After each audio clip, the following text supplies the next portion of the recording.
आज spoken English का day 17 है, यानी क्लास 17 है। आज स्पोकन इंग्लिश का कौन सा क्लास है? 17। आज हम लोग सीखने वाले हैं कि अंग्रेजी में समय कैसे बताया जाए। जैसे कोई पूछता है ना कि कितना बज रहा है, तो आज हम लोग सीखेंगे कि अंग्रेजी में कैसे पूछा जाएगा कि कितना बज रहा है, और फिर टाइम बतलाया कैसे जाए। जैसे कोई पूछ दिया कि आपके घड़ी में कितना टाइम हो रहा है, कोई पूछा है कि आपकी घड़ी में कितना टाइम हो रहा है, तो कैसे बतलाया जाएगा। या फिर हो सकता है कि हम ही किसी से पूछे कि कितना बज रहा है क्या, तो कैसे पूछा जाएगा अंग्रेजी में कि कितना बज रहा है और कैसे उसका जवाब दिया जाएगा, ये इस वीडियो में कवर कर रहे हैं। ठीक है, तो ध्यान से देखना है। अगर एक भी क्वेश्चन आया तो क्वेश्चन को कमेंट बॉक्स में कमेंट करना है। अगर इस वीडियो में कवर नहीं हुआ तो अगले वीडियो में हम कवर करने का प्रयास करेंगे। ठीक है, तो यहाँ पे देखना है अंग्रेजी में समय कैसे बताए। सबसे पहले इसको याद रखना है, जब भी हिंदी में आए बजकर, तो बजकर के लिए पास्ट लिखना है। जैसे हम लोग कहते हैं ना 7 बजकर, 8 बजकर, 9 बजकर कुछ मिनट, तो बजकर आता है ना हिंदी में बजकर, तो बजकर का अंग्रेजी क्या लिखना है? पास्ट, PAST, पास्ट यानी बजकर। और जब आएगा अंग्रेजी में बजने में, जैसे 8 बजने में इतना मिनट कम है, 10 बजने में, 7 बजने में बोला जाता है ना, तो जब भी बोलना हो बजने में, तो बजने में के लिए क्या लगाना है? टू। बजने में के लिए टू, तो हमेशा याद रखना है बजकर के लिए पास्ट और बजने में के लिए टू। और अगला है 15 मिनट। 15 मिनट के लिए क्वार्टर, QUARTER, क्वार्टर का मतलब होता है 15 मिनट। ठीक है, 15 मिनट के लिए किसका यूज करेंगे? क्वार्टर का। और 30 मिनट के लिए किसका यूज किया जाएगा? हाफ। ठीक है, 30 मिनट के लिए हाफ। तो ये याद रखना है चारों। अगर ये चारों याद है तो कुछ आप लोग को स्ट्रक्चर सिखाएंगे, उसके बाद से आप लोग भी अंग्रेजी में आराम से किसी से टाइम पूछ भी सकते हैं। आप कोई पूछे तो आप अंग्रेजी में उसका आंसर कर सकते हैं। जैसे कैसे अंग्रेजी में आप किसी से समय पूछते हैं, या फिर आपसे कोई कैसे अंग्रेजी में समय पूछेगा, यहाँ पे हम लिखे हैं क्वेश्चन के रूप में। पहला, इस तरीके से आप समय पूछ सकते हैं, what time is it. What time is it, what time यानी समय, इज इट मतलब कितना हो रहा है, चाहे कितना बज रहा है। तो जब भी आपको किसी से पूछना है, मानिए कि किसी को देखे कि वो आदमी घड़ी पहना है, आपको पूछना है कि कितना बज रहा है, आप अंग्रेजी में आप लोग क्या बोलेंगे? What time is it, what time is it. ठीक है, या फिर इस तरीके से ना पूछ करके दूसरा तरीका है, आप ऐसे पूछ सकते हैं, what is the time, what is the time. आप पूछिए व्हाट टाइम इज इट, या फिर what is the time, what is the time. ये दोनों सेंटेंस आप कहीं भी यूज कर सकते हैं, या फिर दोनों में से कोई अच्छा नहीं लगा तो तीसरा भी है, आप इस तरीके से पूछ सकते हैं। मानिए कोई आदमी घड़ी पहना है, जैसे हम घड़ी पहने हैं और कोई देखा कि हम घड़ी पहने हैं, तो वो जानना चाह रहा है कि हमारे घड़ी में कितना बज रहा है, तो इस तरीके से पूछेगा वो आदमी, what is the time by your watch. What is the time by your watch, what is the time का मतलब हुआ कितना बज रहा है, बाय योर वॉच यानी आपके घड़ी में, यानी आपके घड़ी में कितना बज रहा है। तो जब भी आप लोगों को किसी से, मेल हो चाहे फीमेल हो, कहीं भी आप लोगों को जब पूछना हो कि कितना बज रहा है आपकी घड़ी में, तो यही वाला सेंटेंस का उपयोग करना है, what is the time by your watch. समझ में आ गया है ना? या आप तीनों को छोड़ करके अगला भी उपाय है, अगले तरीके से, इस तरीके से आप समय पूछ सकते हैं, can you tell me the time. जैसे कहना हो कि can you tell me the time, हमको जानना है तो हम क्या बोलेंगे? Can you tell me the time, मतलब क्या आप मुझको बतला सकते हैं। इसका मतलब हुआ क्या आप मुझे बता सकते हैं कि कितना बज रहा है। जैसे बोलते हैं ना कि क्या आप बतला सकते हैं कि कितना समय हो रहा है, तो इसी सेंटेंस का यूज होगा, can you tell me the time. समझ में आ गया ना? तो इस चारों के अलावा भी एक रास्ता बचता है, वो ये है, would you mind telling me the time, would you mind telling me the time. इसका मतलब होता है कृपया करके कितना समय हो रहा है क्या आप बतला देंगे, क्या आप बतलाएंगे कि कितना बज रहा है। ठीक है, तो इस कितना तरीका है? 5 तरीका है टाइम पूछने का। किसी भी आदमी से टाइम पूछना है तो ये पांचों तरीके का इस्तेमाल किया जा सकता है। हम चाहेंगे कि आप लोगों को अगर कहीं पे यूज करना होगा तो ये वाला या ये वाला का यूज करिएगा। लो ऐसे बोलिएगा, लो व्हाट टाइम इज इट, ठीक है, मतलब कितना बज रहा है, या फिर व्हाट इज द टाइम। समझा गया? तो इस पांचों में से कोई भी एक सेंटेंस का उपयोग अपने अनुसार जहां भी आपको बोलने में सहूलियत हो कर सकते हैं। अब ये तो है टाइम पूछने का तरीका। अब मानिए कि आपसे ही टाइम कोई पूछ लिया तो आपका उसका आंसर कैसे करेंगे? जैसे हम इतना घड़ी में देखें, अब बोलना है हमको कि 3:32 हो रहा है, तो कैसे बोलेंगे क्या? तो देखा जाए यहाँ पे कुछ स्ट्रक्चर दिए हैं, 3 स्ट्रक्चर दिए हैं, और 3 स्ट्रक्चर के द्वारा आप कभी भी समय बतला सकते हैं। जैसे पहला स्ट्रक्चर है, सबसे पहले लगाना है इट, उसके बाद इज, और उसके बाद टाइम। और टाइम किस में होना चाहिए? इन नंबर का मतलब जैसे 1 2 3 4 5 1 2 3 4 5 6 7 8 9 इसी तरीके से, ठीक है, कितना तक? 12 तक। और उसके बाद से कमा, और उसके बाद से ओ क्लॉक, ठीक है, ओ क्लॉक। ये पहला स्ट्रक्चर है, सेंटेंस के द्वारा आप लोगों को सिखाया जाएगा। इसी को ऐसे लिखा जाता है, ये एट और इज का कंस्ट्रक्शन मतलब छोटा में लिखा जाता है इट्स। क्या चीज? इट्स। ये टाइम का टाइम, ये इन मिनट, ये इन नंबर में इन नंबर होगा, जैसा है वैसे ही। समझ आ गया? इसी का ये शॉर्ट फॉर्मेट है। दूसरा तरीका इस तरीके से है, सबसे पहले लगाएंगे एट, और उसके बाद से इज, और उसके बाद से सेंटेंस में जो मिनट होगा, मिनट उसको रखेंगे, और उसके बाद पास्ट कब रखेंगे, किस सेंटेंस में रखेंगे? जब बजकर आया होगा, जैसे 5:10, 6:09, ऐसे सेंटेंस आएगा तो क्या लगाएंगे? पास्ट। और उसके बाद से जो घंटा होगा कि 10 बजकर, तो यहाँ 10 बजकर ना, तो घंटा लिखा जाएगा। समझ में आ गया? तीसरा स्ट्रक्चर है कि सबसे पहले लगाएंगे एट, ठीक है, उसके बाद से इज, और उसके बाद से फिर जैसे ये मिनट था उसी तरीके से मिनट, और उसके बाद से 2 लगाएंगे। 2 क्यों? ये बजने में वाले सेंटेंस के लिए इसका यूज होगा। जैसे 7 बजने में इतना मिनट कम है, 10 बजने में इतना मिनट कम है, में बजने में, तो इस स्ट्रक्चर का। लास्ट में क्या लिखेंगे? आवर। याद करने का सबसे आसान तरीका क्या है कि दोनों में जैसा है उसी तरीके से सेम, सब कुछ सेम है, बस चेंज है कहाँ पे? पास्ट और 2 के जगह पे मिनट पहले आएगा, घंटा बाद में आएगा, और पास्ट तब आएगा जब बजकर बोलना हो, बजकर। अगर बजने में कम है, कम भी बतलाना है तो 2 का इस्तेमाल किया जाएगा। अब हम कुछ सेंटेंस लेंगे पहले वाले स्ट्रक्चर पे, ठीक है, कि किस तरीके से इसका यूज किया जाएगा। यहाँ पे देखना है, हम लिखे हैं 1 बजा है। क्या बजा है? 1 बजा है। आप लोग कैसे अंग्रेजी में बोलेंगे कि 1 बजा है? तो बोलेंगे it is 1 o'clock, it is 1 o'clock, it is 1 o'clock। समझ आ गया?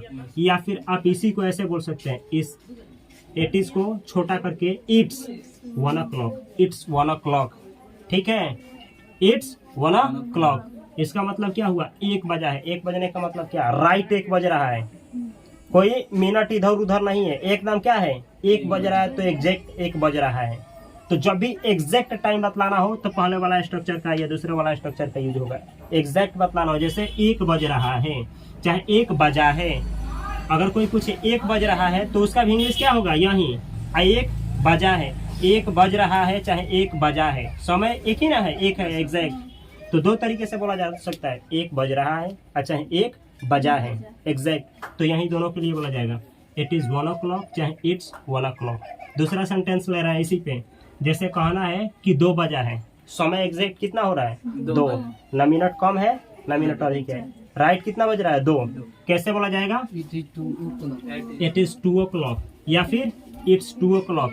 अब रिपीट किया जाए, 3 बजा है, इट्स 3 o'clock, इट इज बोला जाए, चाहे इट्स 3 o'clock। 4 बजा है, इट्स 4 o'clock। 5 बजा है, इट्स 5 o'clock। 6 बजा है, इट्स 6 o'clock।